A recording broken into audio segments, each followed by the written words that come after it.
जय हिंद भाई सभी को। मैं एक्स सीएसएफ पश्चिम और प्रेजेंट में ईपीएफ में एसएसए मुरारलाल शर्मा।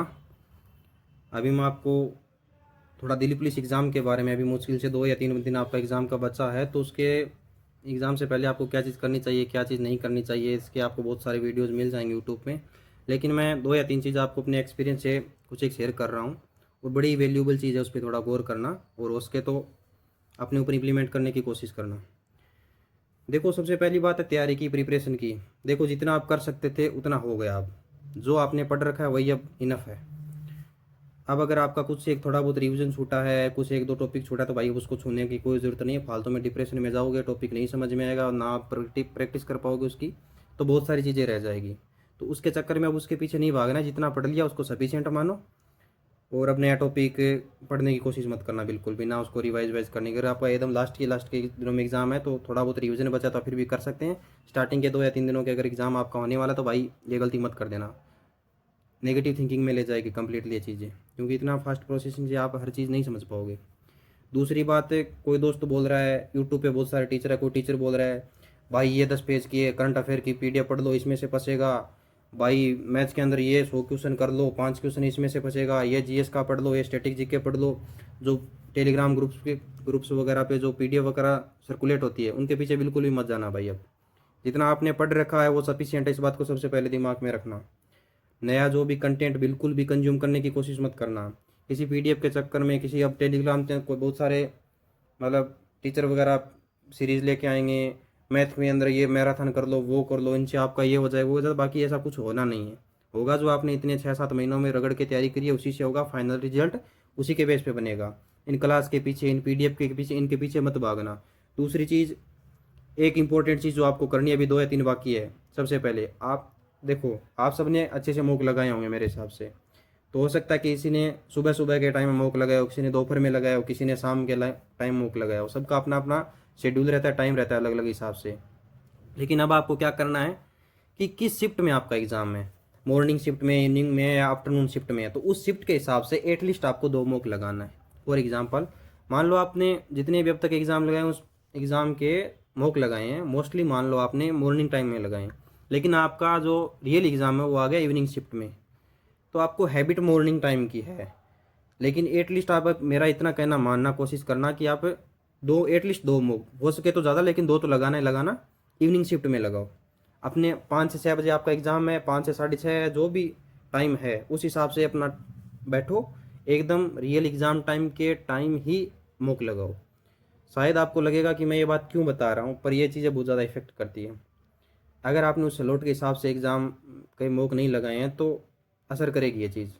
तो अब तक अगर ऐसा नहीं किया तो एटलीस्ट 2 लगा के जाना, और बाकी जितना हो गया, जितना पढ़ लिया वो सब इनफ है। दूसरी चीज़, अब जैसे एग्ज़ाम होगा रिव्यू आना शुरू हो जाएगा, हर एक शिफ्ट का रिव्यू आएगा, कोई कुछ बताएगा, कोई कुछ बताएगा। उससे आपको देखो इतना पता लग सकता है कि भाई कैसा आ रहा है, इजी टू मॉडरेट आ रहा है, मॉडरेट आ रहा है, या मॉडरेट टू हार्ड आ रहा है। इसके अलावा ऊपर मेरे को नहीं लगता कि कुछ पता लग सकता है रिव्यू से। हो सकता है 2 4 5 7 क्वेश्चन भी बाहर आ जाएं। तो उन सब से आप अपने एग्ज़ाम को जज मत करना, आपकी अपनी शिफ्ट को जज मत करना, अपनी प्रिपरेशन को जज मत करना भाई। अगर आपने ढंग से पढ़ा है, देखो 2 चीज़ बता रहा हूँ, डरने की बिल्कुल भी ज़रूरत नहीं है। अगर आपने ईमानदारी से पिछले 7 8 महीने में खुद को रगड़ा है, अच्छे से मेहनत की है, बढ़िया वाला रिवीजन मारा है, बढ़िया मॉक टेस्ट लगाए, सब कुछ किया है, प्रैक्टिस सेट लगाया है, तो डरने की बिल्कुल ज़रूरत नहीं है। आपका एग्ज़ाम ऑलरेडी हो चुका, आपका रिजल्ट आना बाकी है, ये समझ के चलो। और आपका रिजल्ट, अगर आपने मैं इतना कुछ किया है ना, तो रिजल्ट कैसा आएगा आपको पता है इस चीज़ का। सेकंड, कुछ वो हैं जिन्होंने ना कुछ पकड़ा है, ना कुछ उखाड़ा है, ना मॉक लगाया है, ना टेस्ट सीरीज लगाई है, कुछ नहीं किया। अभी 15 20 दिनों में एक्टिव हैं, वो भी पढ़ दूँ, ये पीडीएफ वो पीडीएफ इकट्ठा करने में लगे, पढ़ा कुछ नहीं। तो भाई उनको भी डरने की ज़रूरत नहीं है, आपका भी एग्ज़ाम हो चुका और अभी आपका भी रिजल्ट आना बाकी है। ठीक है, जितने लाख फॉर्म भरे गए हैं तो 2 तरह का रिजल्ट आएगा, एक पीडीएफ लिखेगी आएगी, उसके अंदर कुछ एक का रिजल्ट आएगा, बाकी बच गया उसका दूसरी जगह बिना पीडीएफ के रिजल्ट आएगा। तो आप अगर अच्छी तैयारी वाले हो तो अपने हिसाब से माइंड अप कर लो कि आपका नाम कौन सी पीडीएफ में आने वाला है। अगर 15 दिन में तैयारी की है तो वो भी अपना रिजल्ट ले लो पहले से, तो मोटा मोटा रिजल्ट भाई आया हुआ है, तो ज़्यादा घबराने की ज़रूरत नहीं है। और ढंग से मेहनत की है ना यार, तो जस्टिस ही होगा आपके साथ, मान के चलो। हो सकता है 2 4 नंबर प्लस माइनस हो जाए, आपने 75 का सोच रखा होगा, 75 ना बने 70 में मामला अटक जाए, या 70 का सोचा था तो थोड़ी किस्मत अच्छी रही, थोड़ा पेपर आपका ज़्यादा सपोर्टिव आ गया, 75 पे चला जाए, पर इससे ऊपर प्लस माइनस नहीं होगा।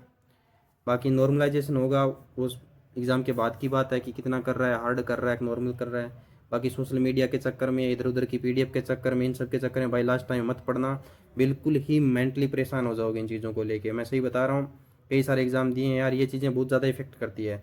अब आपने जो तैयारी कर ली ना, उस पर विश्वास रखो, खुद पे कॉन्फिडेंस रखो। और एक चीज़ और है, एग्ज़ाम टाइम में भाई अगर अच्छे से तैयारी की है ना यार, तो डर लगना लाजमी है, तो उस डर से घबराना नहीं है।